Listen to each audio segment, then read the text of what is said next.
Welcome everyone to the second session of the day. So the session is chaired by Mr. M. Muthukumaran, Head of Engineering and Instrumentation Division, the South Indian Textile Research Association, Coimbatore. Mr. Muthukumaran is an engineering graduate in electrical and electronics engineering from Bharatiyar University. He is having 33 years of industrial experience in R&D, production and maintenance and project management. He is with Citra for the past 9 years and presently serves as a head engineering and instrumentation division. He is a member in technical expert committee of BE for PAT scheme. He is a certified energy manager from Bureau of Energy Efficiency. He is a certified lead auditor for energy management system. He is specialized in energy audit and energy conservation studies. Today, Sir is here to enhance our knowledge about industrial energy audit and energy conservation measures. Now, I invite Ms. M. Muthukumaran to take over the session. We welcome you, sir. Welcome, madam. Am I audible? Yes, sir. Okay, madam. Thank you. So, good morning, one and all present here. So, today our topic is on industrial energy audit and energy conservation measures. So, we will discuss about what is energy management and what is the energy scenario and what is the need for the energy audit and the energy conservation measures that are available in the industries and some case studies. These are the agenda of our presentation today. So now we'll go one by one.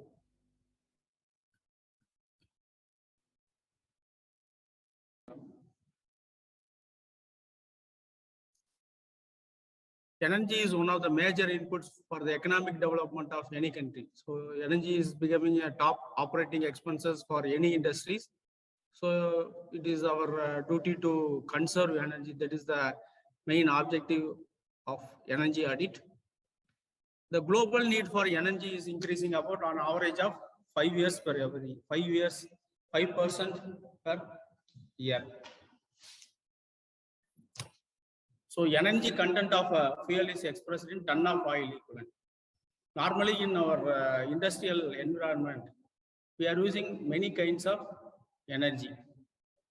One is diesel, petrol, oil, coal, and electricity. So there is a simple form to convert all the different fuels into a single term that is called a ton of oil equivalent. Conversion factors are available to convert this every fuel into a ton of oil equivalent. You can see this slide. Here we are having 1 ton of oil equivalent is equal to 10 into 10 to the power of 6 kilocalorie for the heat load. Otherwise, 11,630 kilowatt hour or 41,870 megajoules. So these are the different conversion factors that is used in practice for converting energy into ton of oil equivalent. So now we will look into the Indian energy scenario.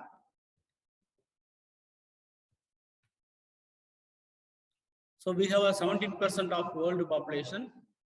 We occupies 2% of world land area. Currently generate 5.4% of global electricity. We are the third large producer of electricity in the world. We experience 0.3% energy shortage with a peak demand of shortage of 0.6%. Our per capita electricity consumption is 1,208 kilowatt hour per year. What is meant by per capita electricity consumption? It is the ratio between the total electricity consumed to the population of the particular country. That is called per capita electricity consumption. So as compared to other countries, our per capita electricity consumption is very, very low. Now you can see the power scenario of the Indian electricity. It is mentioned in installed capacity updated up to 31/8/2021. We have classified into 3 categories. One is state sector, another one is central sector, another one is a private sector. So you can see the generation capacity, installed capacity in megawatts, that is 1,03,921 megawatts. It contributes the percentage of 26.8% of the total installed capacity. Central sector is having 97,637 megawatts, contributes for 25.2% of the installed capacity. Private sector, 1,86,576 megawatts. It contributes 48.1% of electricity. So total 3,88,134 installed capacity in India. So now you can see the slide of fuel-wise generation capacity in India. So our dominating fuel is thermal segment. It is purely of coal.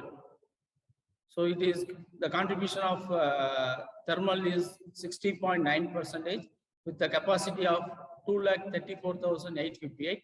In that subclassifications are there. We are using coal, gas and diesel. So that is as compared to coal, it is very high in percentage. Others, gas and diesels are very meager in percentage. So next is the hydro. That is 46,412 megawatts. It contributes 12%. Nuclear 6,780 megawatts. It contributes 1.7%. So renewable energy contributes 1,06,683 megawatts with a percentage of sharing of 25.9%. So next highest to thermal is the renewable energy source in India. So total comes around 3,88,134 megawatts.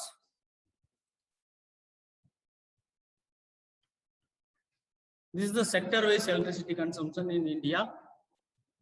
So sector-wise consumption is very much needed to know which sector is consuming more.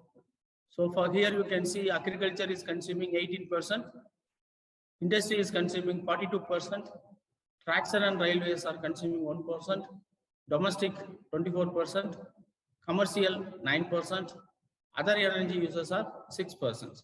So in this table you can see very well industry is dominating. Consumption is around 42%. So our government is focusing more on industrial segment to conserve energy. They are giving lot of schemes to the users for giving the benefit in the energy savings. So in that next slides, we will see what are the features, what are the schemes available with the Bureau of Energy Efficiency. So this is the pattern sector-wise energy consumption in India. So now we come to the energy management. So previously we saw the energy scenario in India. So now we come to the energy management. First we see the definition of the energy management. The judicious and effective use of energy to maximize the profit and enhance the competitive position. This is the definition given by Bureau of Energy Efficiency. So this is the what is the objective of the energy management? The objective is to achieve and maintain optimum energy procurement and utilization throughout the organization. So we have to make out the optimum energy usage and procurement and utilization throughout the entire organization. That is the objective of the energy management. So other objective is to minimize energy cost or waste without affecting the production and quality. It is very important. We cannot compromise on the production and quality by saving energy. So we cannot compromise. Without compromising, without affecting the quality and production, it is our work to reduce the energy costs. So to minimize environmental effects. So you know very well, we are using more and more energy, climate change. That is a major problem in the global. So every year it is rising the temperature is rising. So to minimize the environmental effect, energy management is coming into picture. What are the forcing factors for the energy management? Why energy management is coming into pictures? widening gap between supply and demand. There is a wide gap between the supply and demand because our demand is higher than the supply. So it is obviously need to reduce the energy consumption. So the energy management is coming into picture. So due to this supply variation in supply and demand, lot of interruptions in the power supply, and due to the interruptions, power quality problem also occurs. Another important thing is the increasing cost. Increasing cost is energy is next slide you can see the cost of energy, so that the cost is always in the increasing trend. Now you can see the crude oil cost. It plays a vital role in the energy part. In 1973, the cost of the crude oil per barrel is $8. So now you can see the percentage. So in 2011 and 13, it reaches the peak with $111 and $109. After that, it is in a decreasing trend. So now we are in the position of $65 per barrel. So you can see the trend of the crude oil cost. So it is in the increasing trend. So it is always important to reduce the energy. Another thing is the electricity cost. This cost is based on our Tamil Nadu electricity TANGEDCO. So you can see in 1973, unit cost is 10 paise per unit. You can see. Now what is the cost? It is 7 rupees 25. It is an imaginable very huge hike in the electricity costs. So these are all forcing us to make energy management mandatory. So in textile, we used to compare energy cost with the yarn sale value. So now you can see energy cost is increasing periodically in India.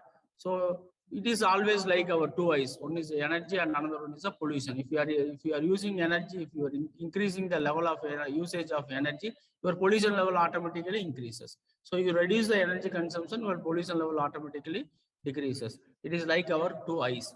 So more energy uses, higher the pollution, and vice versa. In 1980, we have a simple comparison here. So in 1980, we used to say the electricity cost is 3% of the yarn sale value. So now it increases to 10 to 15% of the yarn selling price. You see the huge difference in the increasing price. What happened? Actually, the margin, the profit margin is very, very thin due to this increase in electricity cost. So the profit margin is becoming very thin. So many of the textile mills are they are in the process to reduce the electricity costs because they've gone for the capital investment like wind power and solar and everything. So their objective is to reduce the electricity cost. So because the cost keeps on increasing, so by keeping the rise in the price, so it is very difficult to run the plant. So their profit margins are very, very thin. So these are the factors which force energy management into industries because it makes energy management as an important thing. So this slide will give you the details about the growth in installed capacity and per capita consumption. So our government is also planning and they are improving the conditions every year because in 2006 our installed capacity is 124 gigawatts. So now they are planning for now the present condition is 322 gigawatts. So in 2022 they are planning for 512 gigawatts, and 2027 they are planning for 790 gigawatts. So whatever you can see the per capita electricity consumption here, you can see this in 2006 it is very, very low, 631 kilowatt hour per capita electricity consumption.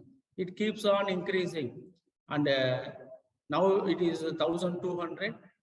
So they are projecting this in 2027 per capita electricity consumption is 2,800 kilowatt hour. What does it mean? Actually, initially our per capita consumption is very low. So now our comfort zone is increasing. So based on increasing of the comfort zone, so we are consuming more power.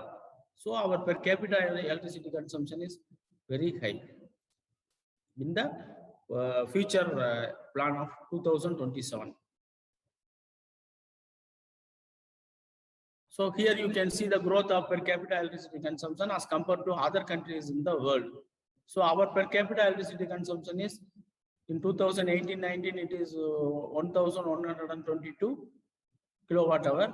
So what was the position of the other countries? You can see in the bottom portion of the slide. Japan it is 7,848. In USA it is 13,246. Canada it is very higher, 16,473. UK 6,000. China, even China is also higher, 3,298. So world per energy capita consumption is around 2,300. So we are far low from the world per capita electricity consumption. You assume even though with this condition, our consumption is very low. So we are facing energy shortage. So it is essential for every individuals to have a measures on to reduce the energy. That's how we will save our nation. So energy is an important need for the growing economy because our country is in the growing economy zone. So energy need is very important because without energy, no industry will come. So the need for the energy is increasing in the increasing trend. So because due to industrial new coming up of industries, so it is on in the increasing trend. So massive investment in energy sector is required to deliver sustainable GDP growth at the rate of 8% till the year 2031 to 32. Because it is a plan of our government up to 2031-32. They have estimated a GDP growth of around 8%. For that, they are working for the massive investment in energy sector. So what are the impacts of the growth? So growth in primary energy will shoot up to 3 to 4 times over the current consumption. So it automatically shoots up to 3 to 4%. So increase in electricity installed capacity is 6 to 7% of the present conditions. Increase in annual coal requirement by nearly 3 times over the current demand. So these are the future growth of the growing economy. So nuclear power plant targets to 2,000 megawatts. Presently, our capacity is 6,800 megawatts. So they are planning for 2,000 megawatts in 2020, 50,000 megawatts in 2030, and 250,000 megawatts in 2050. Because in our country, this nuclear plant is very, very less because many people in the society are opposing this nuclear plant.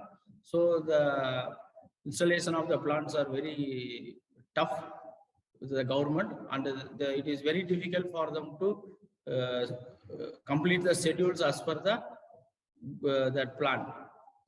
So share of natural gas is to be expected 20 to 25% by the year 2030 to 31, because our government is exploring the use of natural gas, and they are planning for a lot of explorations throughout the sea source to get wherever the natural gas is possible. So now we will discuss about some of the initiatives given by Bureau of Energy Efficiency for promoting the energy efficiency. So you all aware that Bureau of Energy Efficiency is the nodal agency for the development of energy efficiency in India. So they are having a lot of measures. So like the measures you can see in your domestic households, in your houses, in your AC and refrigerator, and your even though in tube lights, they are mentioned in the stars. They are giving 5-star ratings. That is called star and labeling system. So like that, they are promoting a lot of schemes for the benefit of the industries and even though for the domestic to reduce the electricity. What does it mean 5-star? If the star rating is higher, if you get 5-star, the equipment is 100% energy efficient. If you get 3-star, the equipment energy efficiency is a little bit lower. So like that, they are promoting with the star labeling. Here we are having these 4 new initiatives, that is energy intensive PAT scheme. That is called Perform, Achieve and Trade. That is called a PAT scheme. So it is meant for the energy intensive industries. targets for the mandatory energy saving, because it targets for the mandatory energy saving in industries. EEFE, that is for simulating funding for ESCOs. That scheme is mainly for the funding of ESCOs. ESCOs means energy service companies.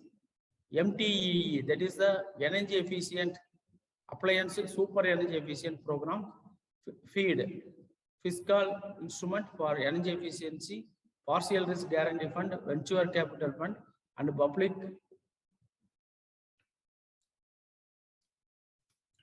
procurement. So these are some new initiatives from Bureau of Energy Efficiency for promoting energy efficiency in India. So now we will discuss into PAT scheme. I think you aware of that PAT scheme. It is, the scheme is similar like our star rating for the industries. It is meant for the industries. PAT scheme is, it is a perform, achieve and trade. It is meant for the industries. It is a mandatory scheme for the energy intensive industries. Government identified 13 energy intensive industries in India. So they call it as a designated consumers. In the particular industry, they have a threshold limit. For textile industry, if the organization is consuming more than 3,000 MTOE, they are considered as a DC, that is designated consumers. So they are committed for energy conservation. That is the main objective of the scheme. So this scheme was rolled up in 2016. So now in present year, PAT 6 is rolled on.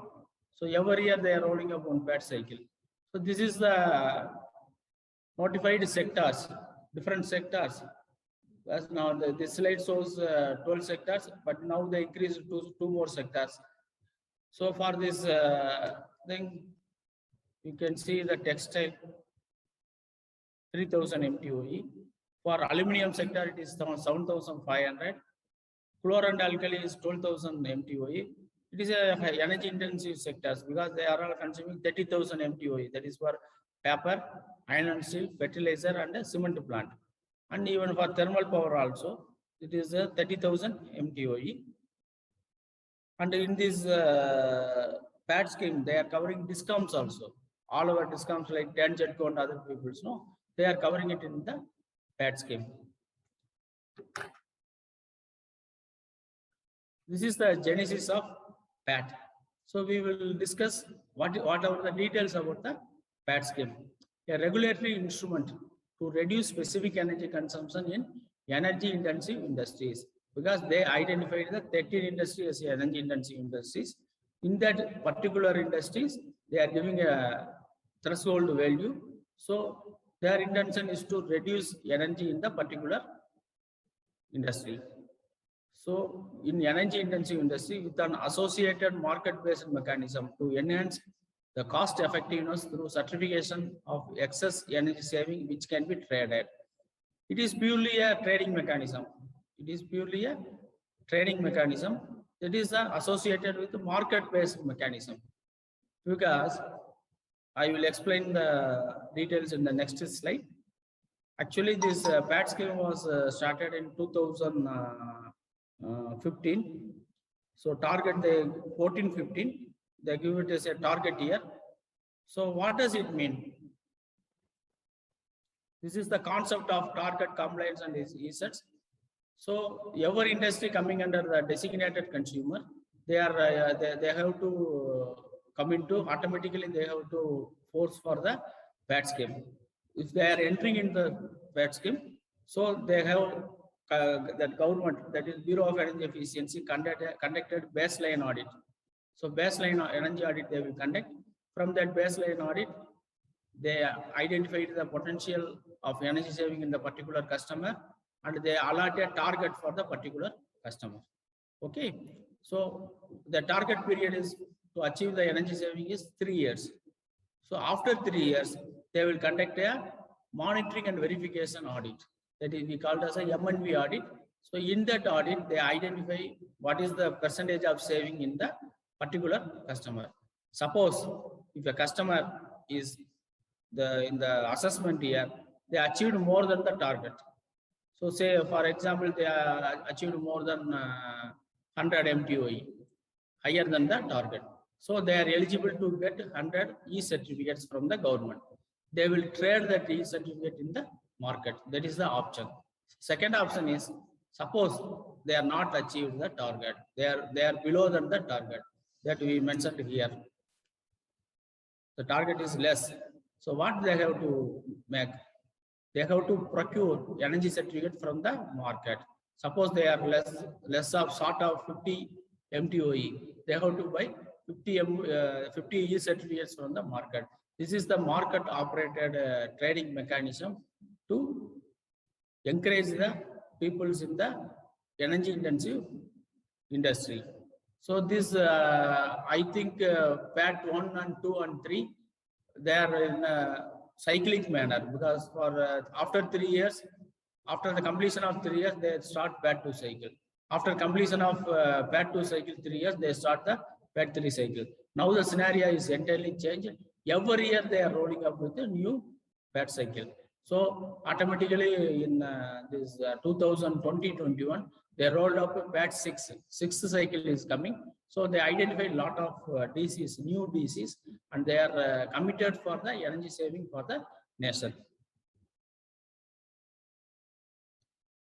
This is the slide which indicates the impact of PAT cycle 1 on Indian energy sector. This is the status on 2016. So you can see the complete, this cycle is a PAT 1 is the completed cycle. As of now, PAT 1, PAT 2, PAT 3, 3 cycles are already completed. So number of textile units covered here is 90. Number of units reported and scrutinized is 74. Number of units achieving target is 51. Number of units did not achieve target is 23. You can see the difference. Here, 51 mills they achieved more than the targets. Only 23 mills are less than the target. So number of e-certificates proposed to be issued is 1,22,310 e-certificates. Number of e-certificates to be purchased is 26,268. Here the certificates to be purchased is very low compared to the certificate issued. So net to our achievement is the ton of oil equivalent is 96,048. 96,048 MTOE. Targets fixed for the particular sector, textile sector, is 66,000. So total savings achieved compared to the 2014 is 1,62,048. So this is the total savings achieved in the PAT 1 cycle. So what are the ways to implement energy management? We discussed about energy management. So now we will look into the ways to implement energy management system in an organization or an industry. So in that category, ISO 50001 energy management system is very important. This is a new mechanism which very many industries are using in India to reduce the energy cost or energy consumption. This is we call it as ISO 50001. This is not a mandatory system. People, those who are interested, because in India many corporate companies are using this ISO 50001. It is similar like ISO 9001 certification. The same body, this is from Quality Council of India, because the same body they are using ISO 50001. It is for promoting energy.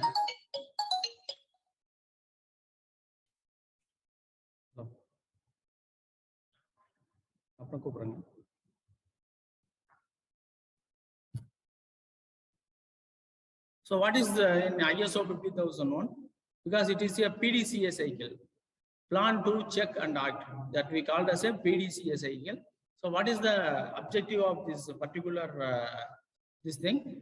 This is if a company want to enter into the ISO 50001 energy management system, they have to frame an energy policy for the particular organization. It is an individual energy policy created by themselves for their individual organizations. So first thing is the energy policy and the energy planning. So according to the policy, we have to plan how to reduce the energy use. And after that, implementation and operations, because we have to implement the planning, and based on that, our regular operations are to be checked. Another thing is a check. So after the checking, we have two things: monitoring, measurements, and analysis. So if anything is non-conformities or other things, it is to be addressed, and internal audits of ENMS. And after that checking, it goes to the management review. So after the management review, it is a continual improvement. So next we have to change the policy, and accordingly we have to make our other arrangements to conserve energy. This we called as a PDCSIL in ISO 50001. So more than 300 industrial units have declared that energy policy. PAT mechanism has all factors which are part of the ENMS. Around 270 establishments, including building and industry in India, have been certified for ISO 50001 ENMS.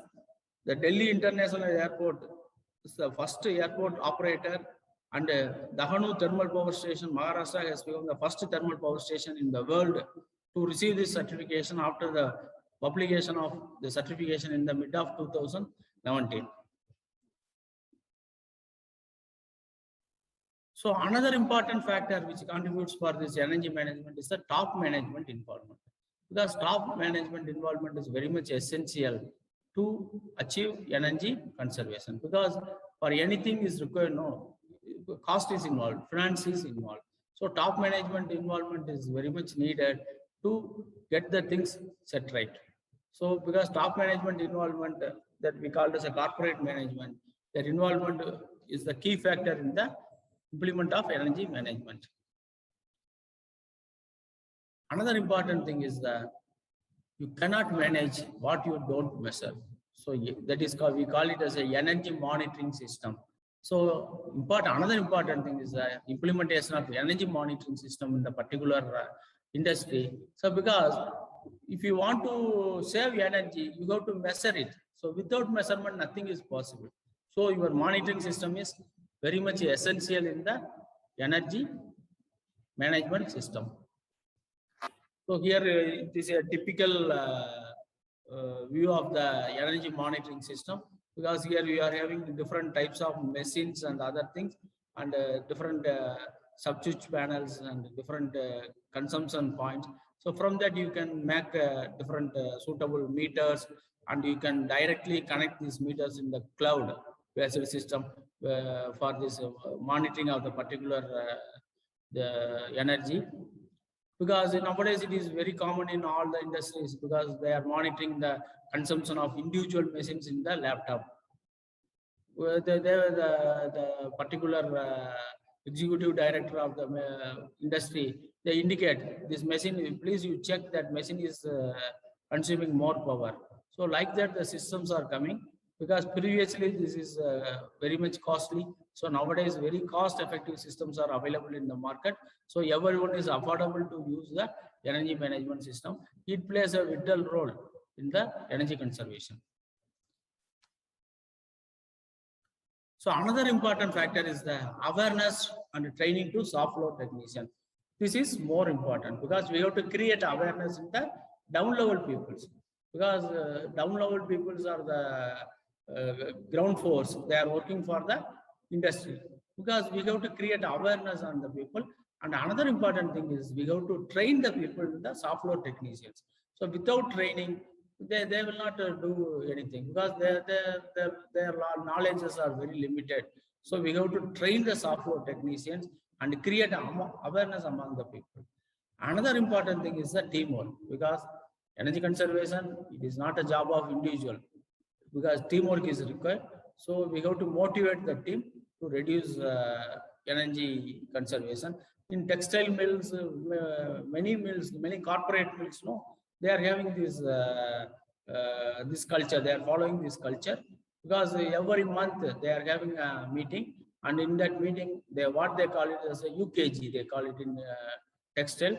That is unit to manufacture 1 kg of yarn. That we call it as a UKG. In general technical term, we mention as a specific energy consumption.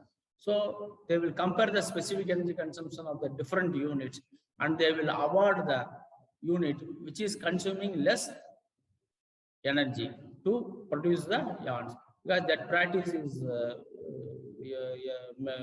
following in many places. So another important thing is a periodic energy audit in every 3 years, because in every 3 years energy audit is recommended. So it will definitely help you to reduce your energy consumption.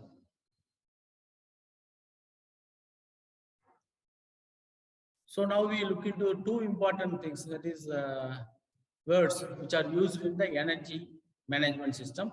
One is energy efficiency and another one is the energy conservation. Sir, anybody knows the difference between energy efficiency and conservation?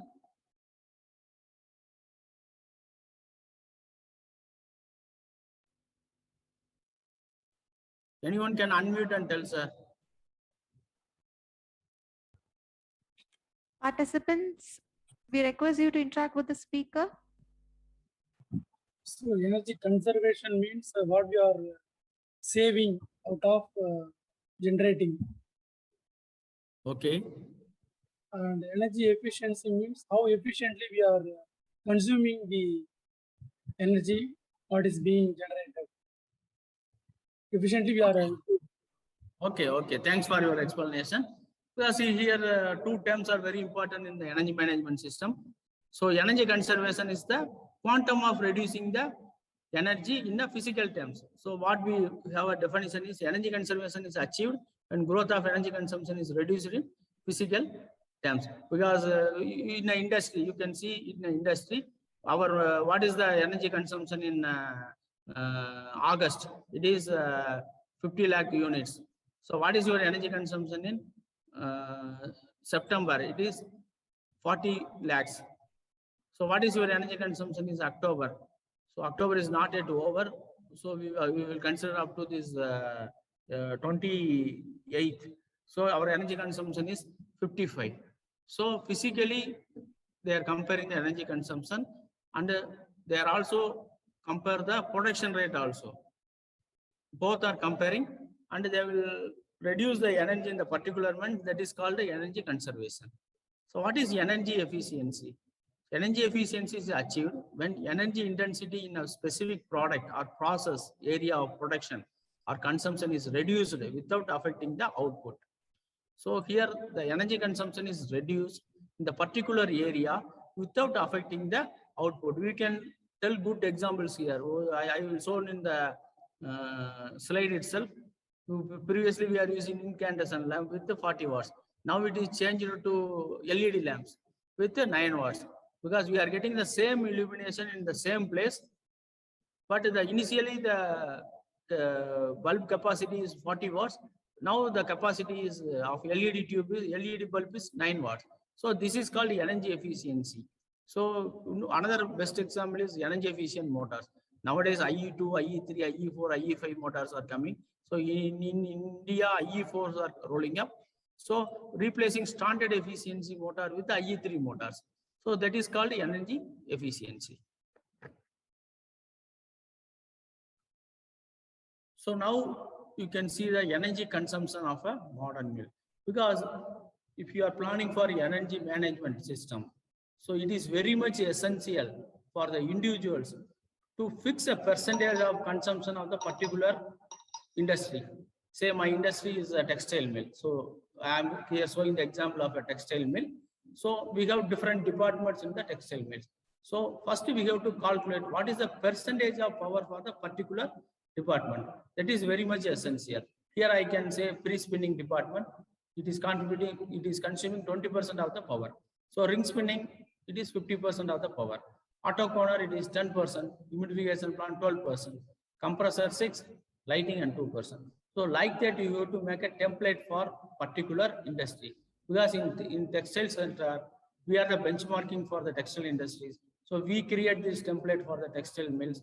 So they are comparing this percentage with their consumption. Because suppose in the particular month, their ring spinning consumption is more, 55%. So it is alarming. So they will look into the reason for the increasing percentage in the ring spinning department. Like that, there is a template, there is a benchmark percentage is required for comparing your consumption with the benchmark details. These we are maintaining for the textile industries. Other industries, some associations are there. Suppose if they are no associations, you need not worry. You make your own template according to your consumption pattern.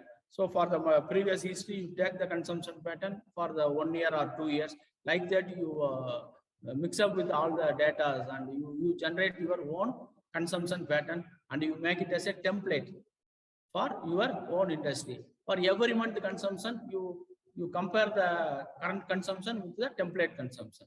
So accordingly, you can monitor your consumption pattern. This is the one way of doing the energy management system. So this is another graph which will indicate the power consumption on count versus UKG. In textile sector, it is more popular. Here, count versus UKG. In the lower segment, it is count. In UKG, it is in the y-axis. For the counts are finer. We say 100 count is a finer count. 30 count is a coarser count. So if the counts are coarser, the energy consumption for producing 1 kg of yarn is very less. If the counts keeps on increasing in the finer counts, the energy consumption is higher. This is the way of graphs indicated in this thing. So we have developed normalization factors for the particular industry in the textile sector. So what we made was we convert all these counts into a single count that is equal to what we discussed in the first slide, no, MTOE. So anything we use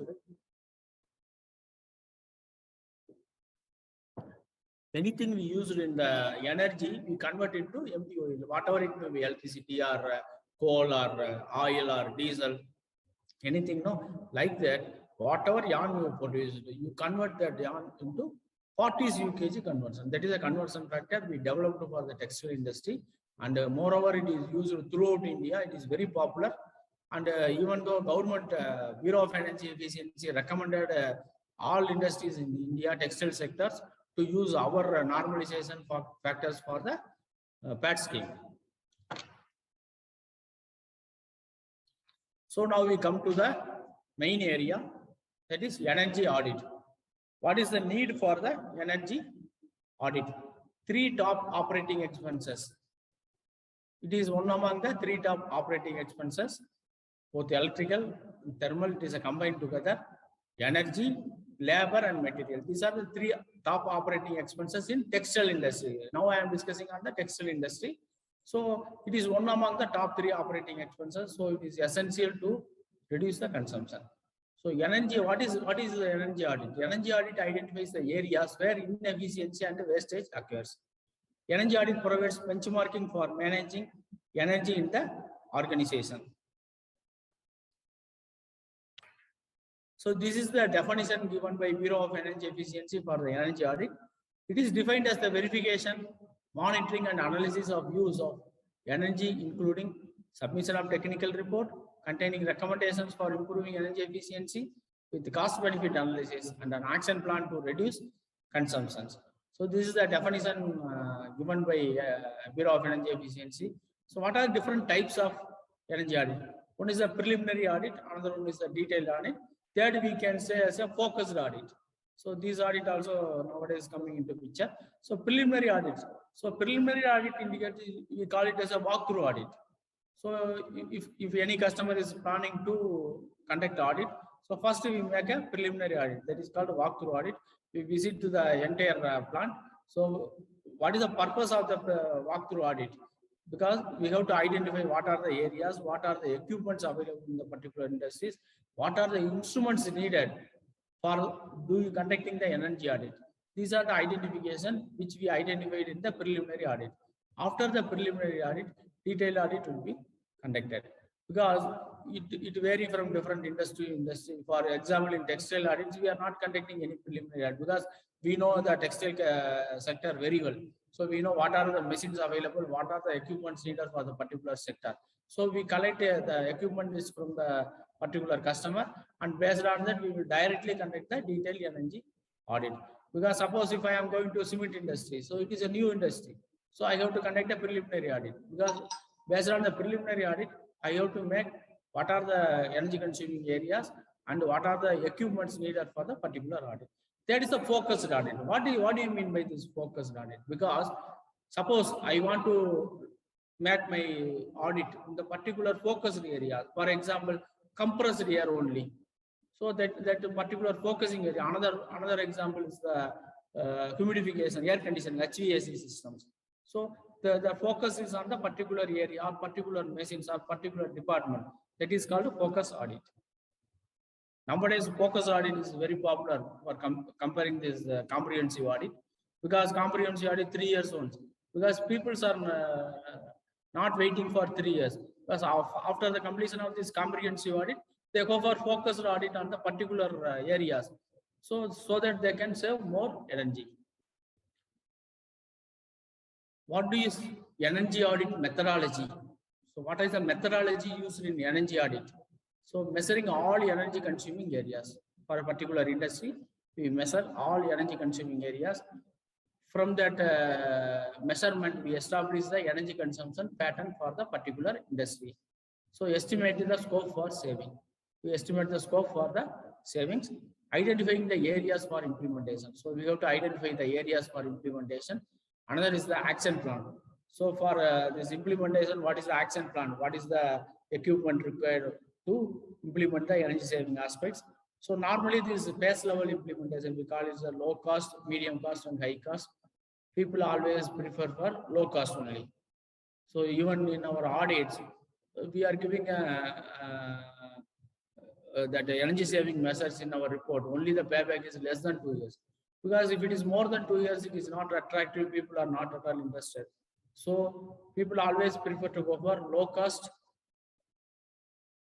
implementation. So here we are discussing about the textile industry. What are the energy saving potential available in the textile industry? So what are the areas available? This one is in the production machineries, humidification, compressor, lighting, waste collection system, electrical system, and other energy sources. It may vary from 2% to 8% according to the condition of the plant. So it may vary from 2 to 8%. Suppose the plant is pakka modernized and they are well equipped and they already implemented lot of measures in the particular thing. Here the possibility of the energy saving potential is very, very low. That is 2%. So if the mill is not properly maintained and the machineries are old and the leakage is high, so for that mill, the energy saving potential is 8%.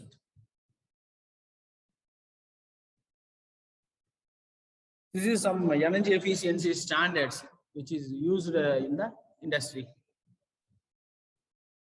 So what is the optimum standards for the better energy efficiency? To achieve better energy efficiency, you can always load your distribution transformers at 50%.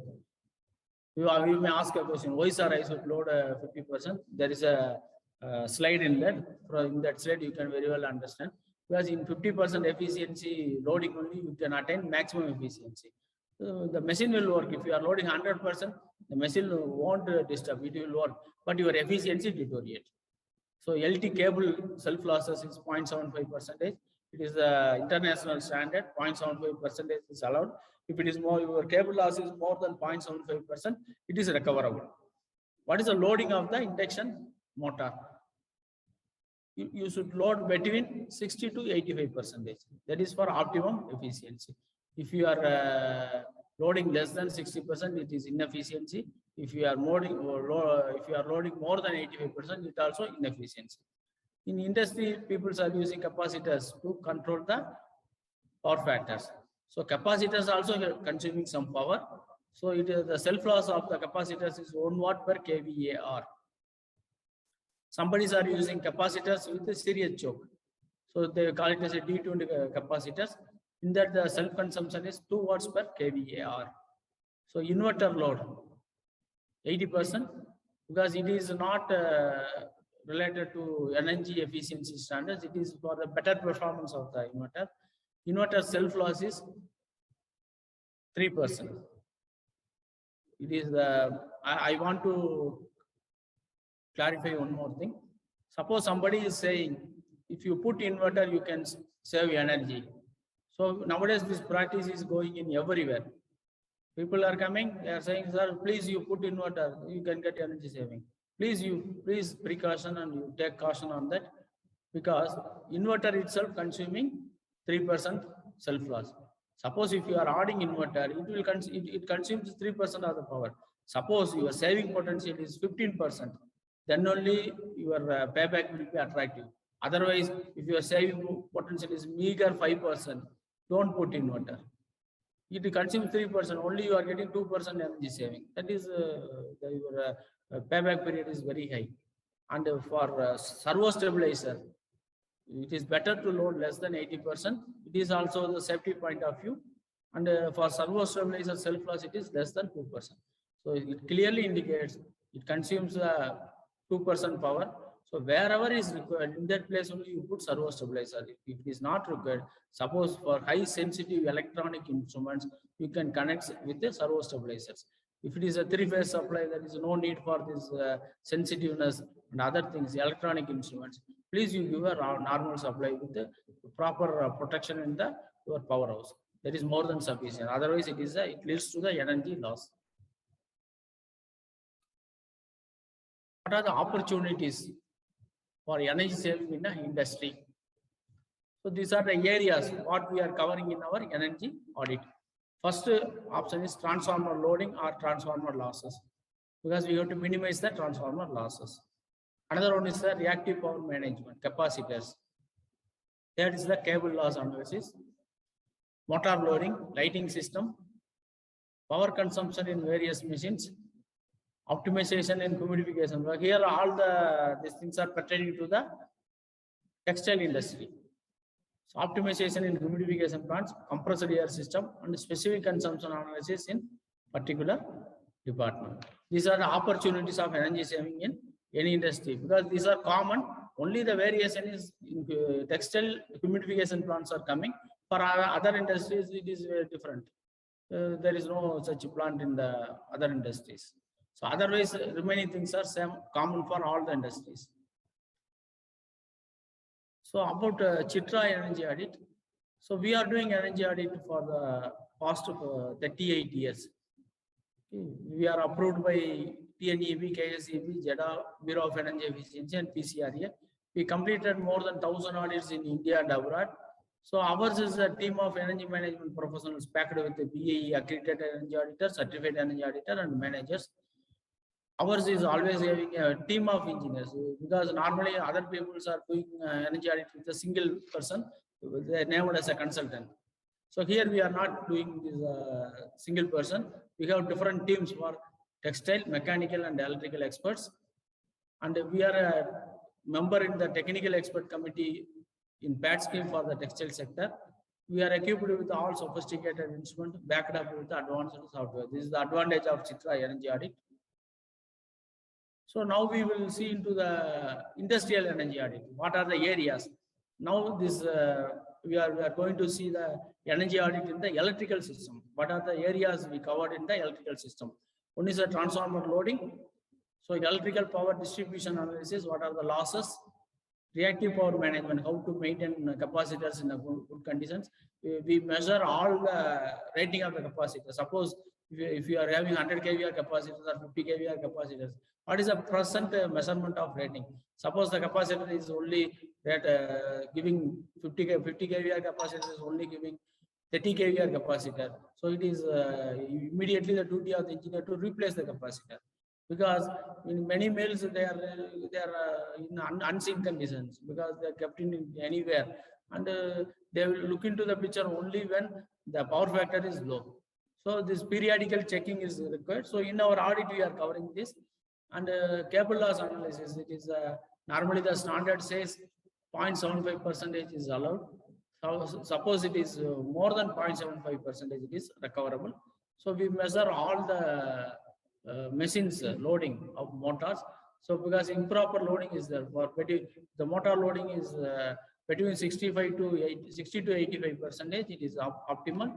Suppose if it is more than that, you have to take proper measurements to reduce the loading, power quality analysis, captive generation, lighting system analysis. We measure lux level in the different departments, and we developed a standard for the textile industry. What are the lux level needed for the particular department? We compare the standard, and we will indicate the customer whether your mill is at par with our standards or your mill is very lower than the standard. Like that, we indicate to the particular mills our consumption analysis in different textile machines. These are the areas we covered in the electrical system.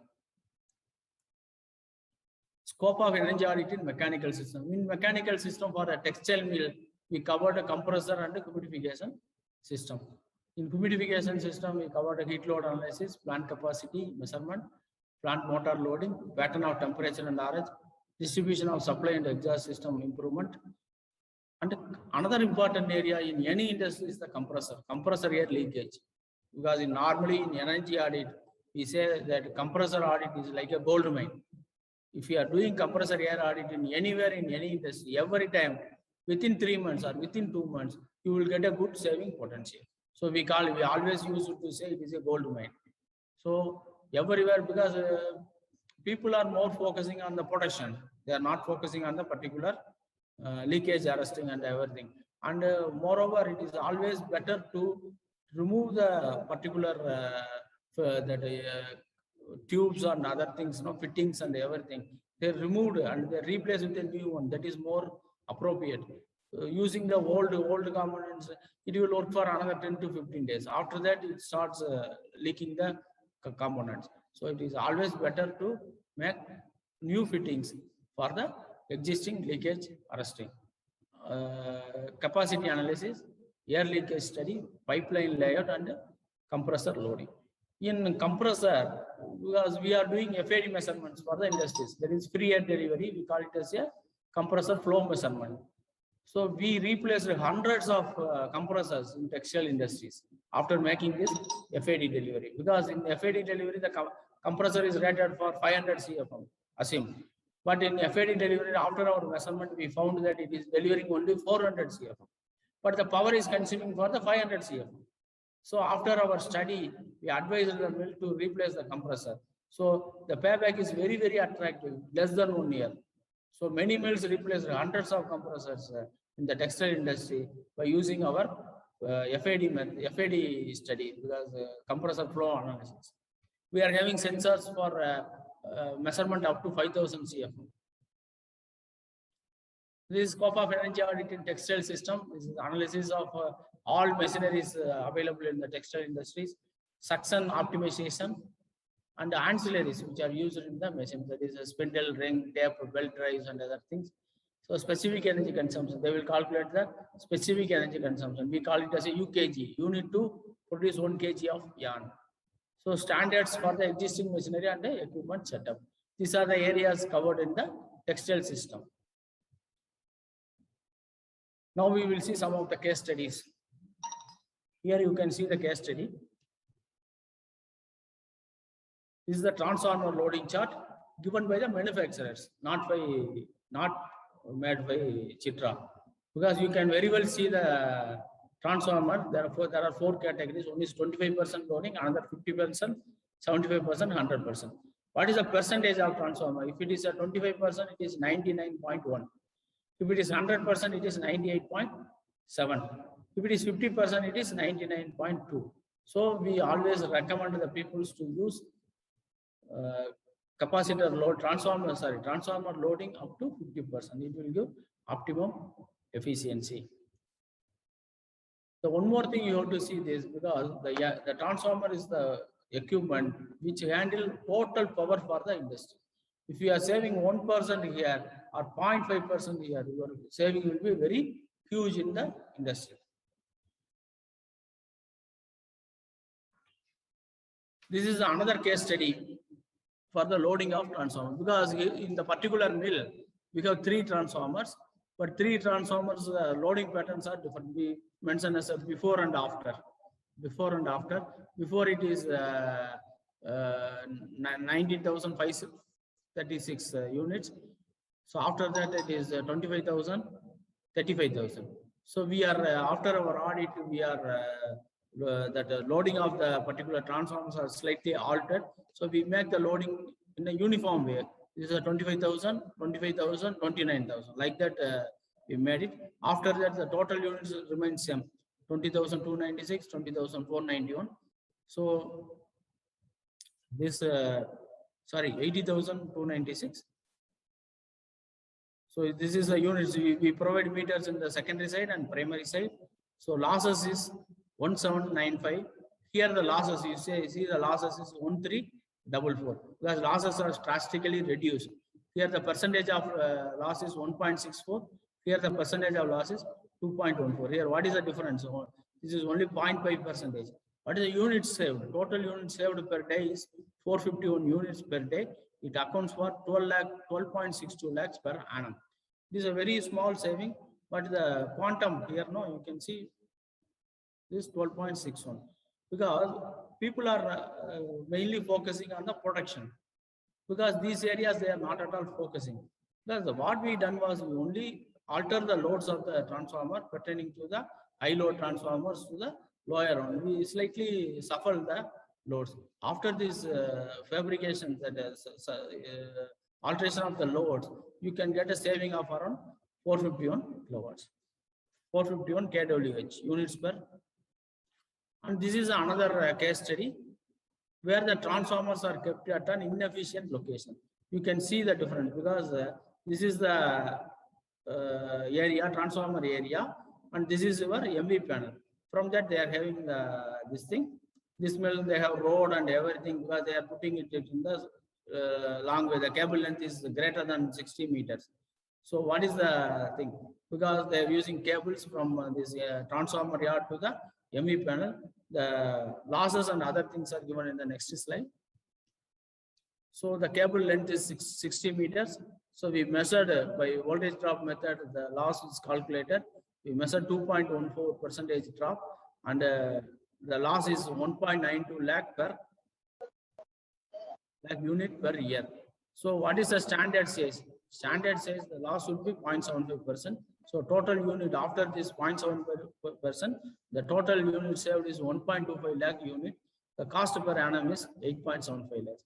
Because these things are to be taken care during the initial design of the mill. Because many people are looking for vastu and other things. No, they placed the location in a wrong way. And moreover, it is always better to keep the high load areas, high load department for a textile mills, that ring frame department. Hello. So it is ring spinning department is the highest consuming areas. It is always kept near to the load center. So like that we are maintaining for the textile industry. So it is always better to keep the load very high, intensive loads very near to the load center to minimize your losses. This is another typical study, but it is no common in all the industries. But in particular industries, due to load setting and other things, they are running up only the partial loads. For that, what they done was they are keeping the transformer in always in on condition. But the load of the particular department, no, that is kept off. So what happened? The no load loss of keeping charge of the particular transformer is 125 units per day. So total annum is 2.92 lakhs.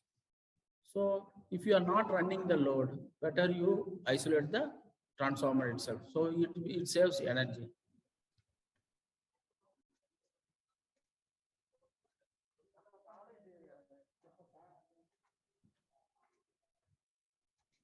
Another important thing is motor life cycle cost.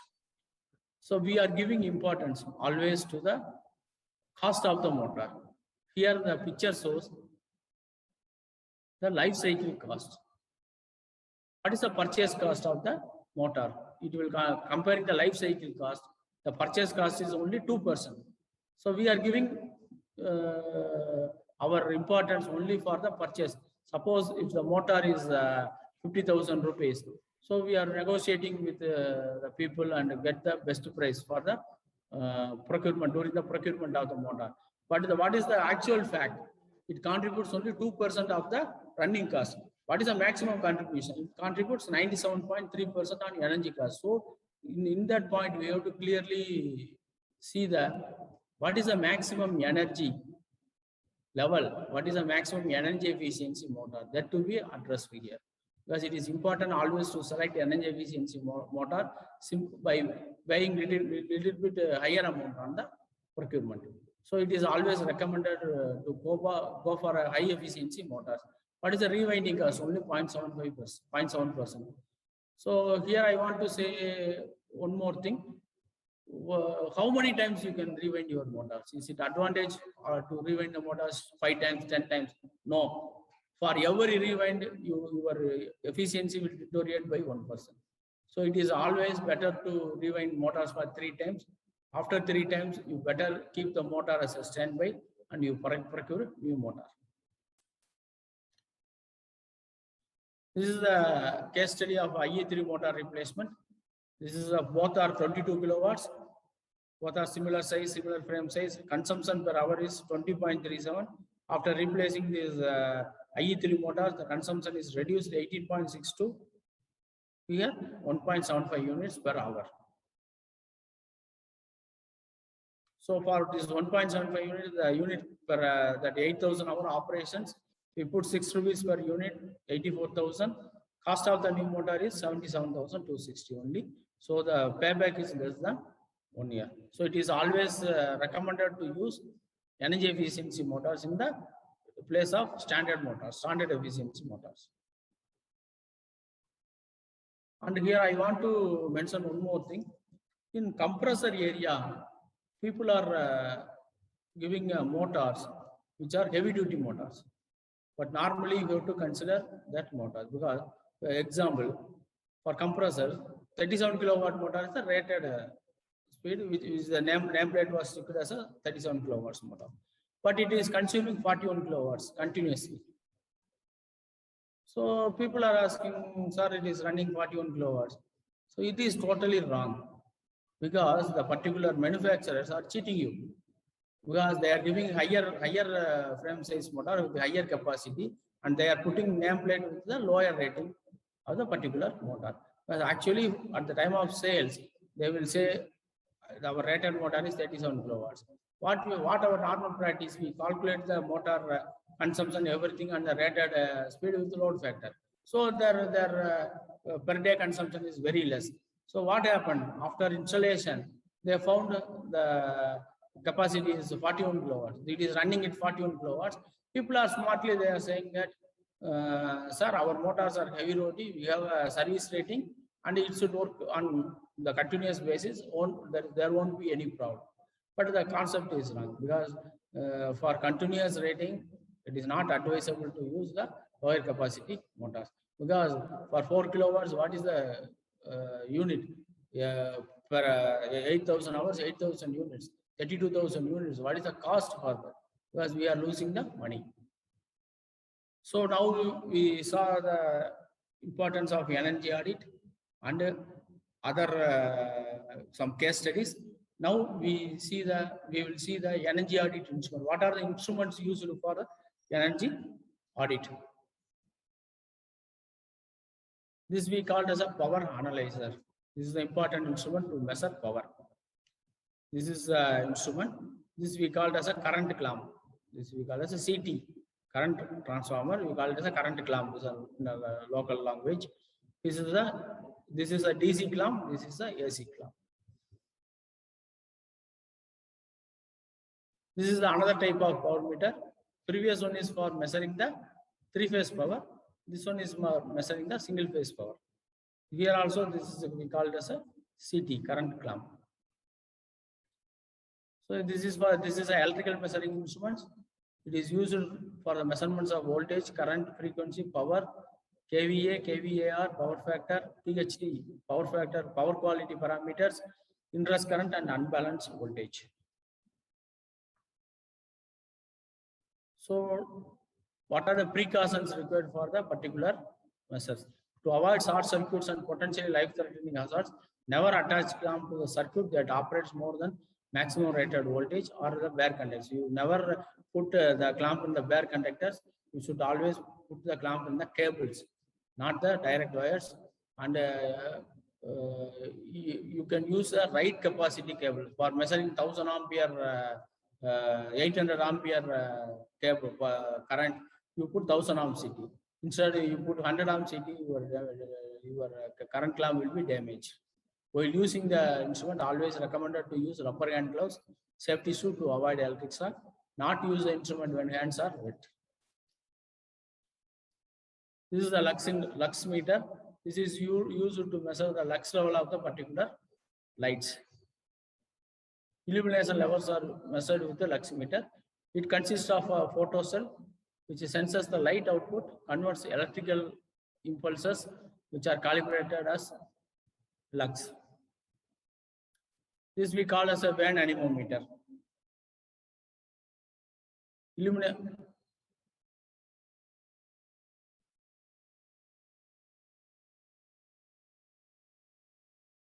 Van anemometer. Handheld meter used for the measurement of airflow and volumetric flow. Both are possible. In textile industry, we use this for humidification plants. Revolving fan is mounted in the head. You can see a fan which is mounted in the head of the instrument.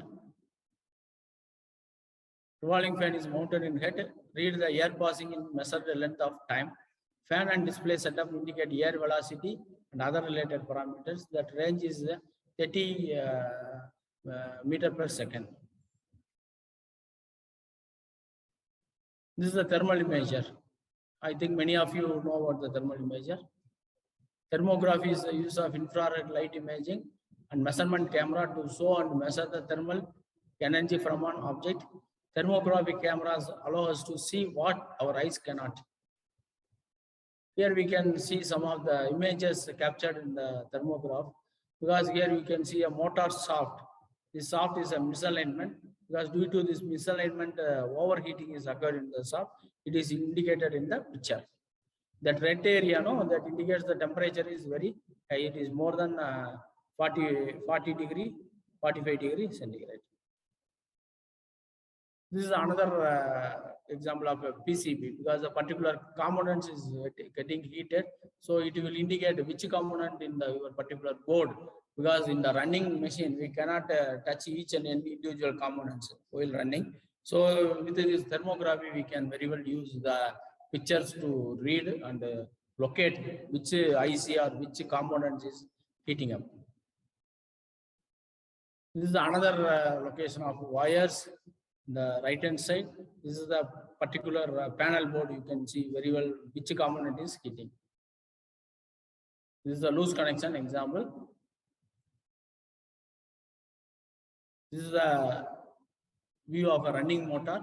This is the bare visual image of a running motor. This is the thermographic of the motor.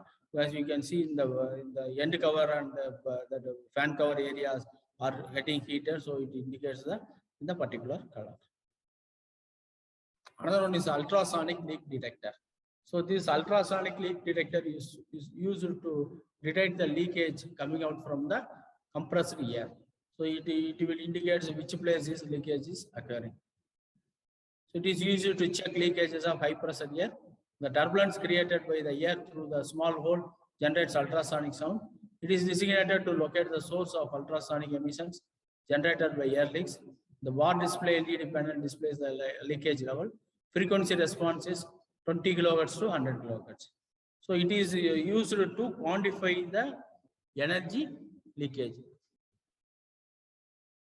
There is another instrument called airflow meter.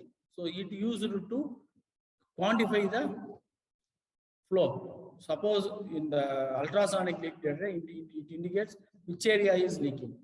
If you connect a flow sensor in the particular instrument, it will give how much leakage, what is the quantity of leakage, that you can very well measure in the energy audit. This is a Whirling hygrometer used for calculating the RH, consisting of two thermometers mounted together with the handle. One thermometer is ordinary, measure the dry bulb temperature. Another is the wet bulb temperature. It's called as wick over the bulb. It is called as a wet bulb temperature. By using these two temperatures, humidity is calculated. This is another tool called flue gas analyzer. It is very much used in boilers. This instrument was built-in sensor to measure various parameters from oxygen, CO, CO2, SO2, NO, NO2. There was specific sensor sealed inside the equipment that can be changed to measure the different components in the case. It is a light and easier to handle. The tachometer, you know very well, because it is used to measure the speed. Both contact and non-contact are possible. To measure the speed in different applications, provided with photo source and so non-contact mode of measurement is possible. Linear speed also possible. It is a non-contact instrument and safe for operations. The range is for photo tacho, that is non-contact type. You can measure up to 1 lakh RPM. For contact type, you can measure up to 20,000 RPM. For surface speed, you can measure up to 6,560 RPM. This is the normal category available. This is IR thermometer. This is similar like your thermography. Thermography is a photo view. Here, this is the indicate the what is the temperature of the particular point. This is the important tool used in energy audit to identify the temperature of the particular motor or transformer and whatever it may be. It is important tool. Infrared thermometer calculates the amount of thermal radiation emitted from the object. Output signal from the IR sensor input to an electronic circuit provided with laser pointer to pinpoint the exact measurement. The ranges are available up to -50 to 1300 also available. This is the manometer. Manometer is used for measuring pressure in air ducts or air from fans and blowers. It is in textile application. We are using suction pressure. We are used to measure the suction pressure in ring frame and carding machines. So we will complete the what are the instruments used for energy audit. So now it is the report form. This is a normal report we are giving to the industries. So normally we are looking into 3 areas. One is the protective machineries, another one is the electrical, another one is the mechanical. So this is the format of our reporting. This is the executive summary. What are the conservation measures we identified during our audit, and it is mentioned here. First, you see cogged wheel belt, replacement of cogged wheel belt in automatic waste collection system and blow room and carding machines. So the investment is 0.15 lakhs. Savings unit is 0.069 lakhs. Savings 0.469 lakh in rupees. Return on investment is 313. The payback is less than 4 months. Another one is the optimization and utilization of OHTC. Here also you can see the payback is about 5 months. Another is the optimization of utilization of pneumofill motor in simplex machine. The payback is less than 6 months. Optimizing the utilization of OHTC's overhead cleaners, the payback is less than 4 months. So total investment in the textile area is 2 lakhs. The savings is 6 lakhs. The payback is 5 months. This is another area we call it as a mechanical side. So Chitra PCRA Claymore control. This is one type of equipment developed and patented by Chitra for using in the humidification plant. It is automatic climate control system. From that you can see the saving potential is investment is 12 lakhs, saving potential is 34 lakhs. Payback is 3 months. Optimization of spinning pneumofill waste collection system. The payback is no investment, which is only optimization by changing the blade angles. Here you can see 5.54 lakhs. That is immediate. Pressure drop in the compressor room by replacing the higher level filters. The payback is 6 months. Air leakage. So investment is 3 lakhs. The savings is 5 lakhs. So it is less than 6 months.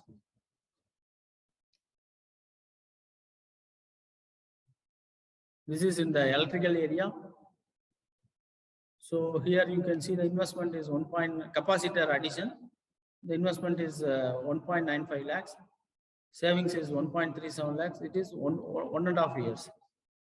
So for the particular mill, the total energy saving potential unit consumption per mill is 127.80 lakh unit. Estimated savings is 7 lakh unit. After our audit, we estimated a savings of 7.2 lakh unit. What is the expected percentage reduction in SEC is 5.66%. 5.66% expected in the reduction of SEC is recommended in the mills after the LNG audit. This is another comparison of various mills, 5 mills of our energy audit. Here you can see this is a very heavy, in textile we call it as a spindle capacity. We define the spinning mill with the spindle capacity. This spindle capacity is 1,54,000. So you can see the percentage is 5.35%. Savings is 321 lakhs for the particular mills. You can see this percentage alone, it varies from 3.95% to 9.57%. That is a saving potential available in the mills after our audit. Here, one interesting thing to watch. Here you can see in mill C, it is a small mill, 9,072 spindles. Here the saving potential is 3.12 lakhs unit. Percentage is 6. This is the total investment is 30 lakhs. Saving potential is 30 lakhs. Here you can see this mill E. Here the saving potential investment is 3.42. But you can see the savings, it is huge, 16.57 lakhs. What could be the possible reason? Because in this mill, the air leakage is very, very high. So after arresting the air leakage, you can see the huge saving potential. So now we are coming to the end of the session. So now I am showing one slide which indicates the importance of the energy saving and energy conservation. You can see oil and coal formation, 330 million years to 50 million years. America, when America was discussed, 520 years back. Industrial age, when industrial age because it is 200 years ago. Oil, when oil was discovered, 158 years ago. So what happened now, present status? Natural gas gone, is available only up to 54 years. Oil will be available up to 52 years. Coal will be available up to 120 years. We are consuming these natural resources like anything. So with our consumption keeps on increasing in every year. And if we do not conserve energy, our next generation will see the coal, oil, everything in the showcase, not in the practical use. But it is not alarming and it is not dangerous. Because alternate fuel, people are working throughout the world, they will identify the alternate fuels also. So what I stress to importance here is the implementation of energy management system. This is another slide given by Bureau of Energy Efficiency. In 1800, we started with the candles. So 1900, we go with some other incandescent bulbs, other time 2000, we go with CFL and LEDs, maybe other new import. If we not conserve electricity, in 2050, again, we end up with the candles. So one more thing I want to tell, because this candle is the byproduct of petroleum. For that also, we need oil. Okay, so energy conservation is very important in industries as well as in our domestic also. Thank you. Thank for your patient listening. If you have any question, please ask.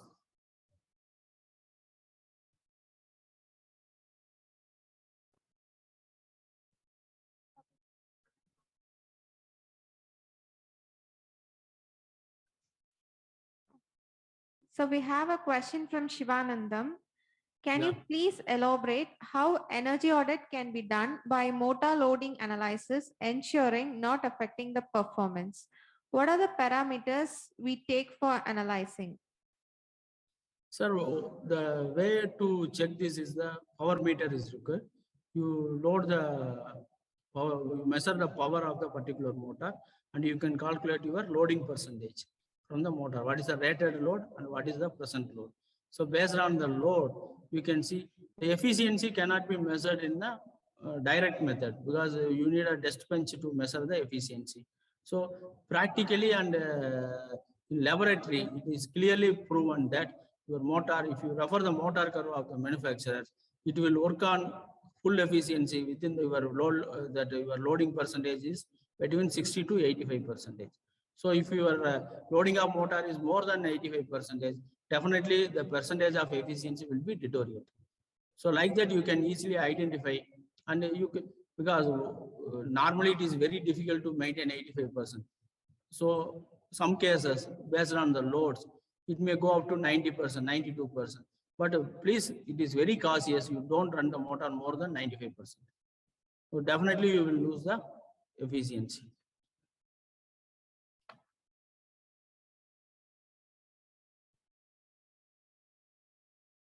So we have another question from ID 127.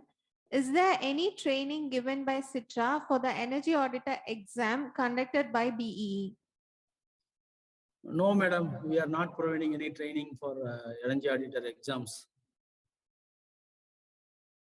We have one more question. But in Coimbatore, some people are available. Some private people are available. They are regularly conducting energy audit with this coaching for the exams. So please ask them to contact me through telephone so that I will communicate the particular, because it is not a forum to promote the private agencies. So we have another question from Shivanandam. Is there any specific short-term course on energy audit by Citra? No, madam, we are not taking any course. We are giving course only for the students. There's only 2 days, 3 days program. But it is difficult to learn this energy audit in a short duration, because it requires a long way. For example, more than 6 months or 1 year period is required, because it involves a lot of understanding and application side is required. So short-term course will not benefit for the end users.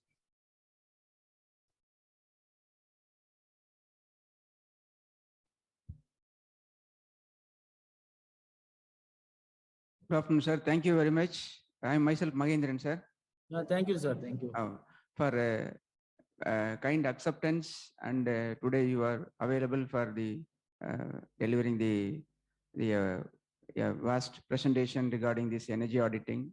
Particularly, you have covered about the textile energy auditing.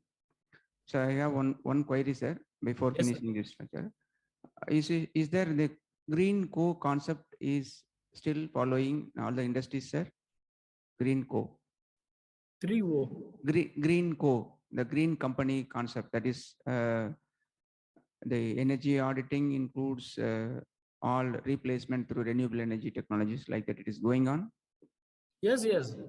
People are seriously following, sir. Okay. So what I'm telling that the government is having the number of agenda to follow, whether it is accountable manner it is going on after having the carried out of energy audit and other exercise. Sir, as far textile industry is concerned, people are very much cautious, and they are promoting this energy audit and other things for the particular industries. But it is not mandatory in textile industry. But some people are not following because it should be mandatory. But our Bureau of Energy Efficiency put mandatory for the PAT scheme. For PAT scheme, it is mandatory for the energy audit.